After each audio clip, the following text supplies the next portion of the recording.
Алло. Алло. Кандай кызым, жакшысыңбы бай? Саламатсызбы жеке. Жакшы. Кечиресиз жеке, кечээ күнү такыр колум ушон жок, эртеме саат 5'те келдим эле. Жумуштанчы. Сиз иштериңиз боюнча переживать этпей эле, я работаю.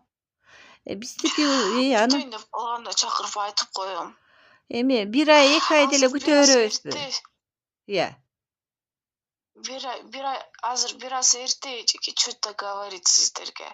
Мен биринчи кылып алайын, андан кийин айтайын ушундай кылдым деп. Анан азыр аны айтып алсам, андан кийин же кылбасам, эртең келип сен ушинтип айттың эле, кылган жоксуң деген сөздү уккум келген жок. Жеке бир аз чыдамдуулук менен күтүп тургула. Ошондо Мен кайсы? дагы сиздин жумушуңуз менен унуткан жокмун, иштеп атам. Ой, эми бирок убакыт өтүп атпайбы, биз деле анан ушул боюнча анан күчүн жоготту, анан суроо өттү дебейсиңерби? Жок, жеке, ал жаңы ачылган нерсе да.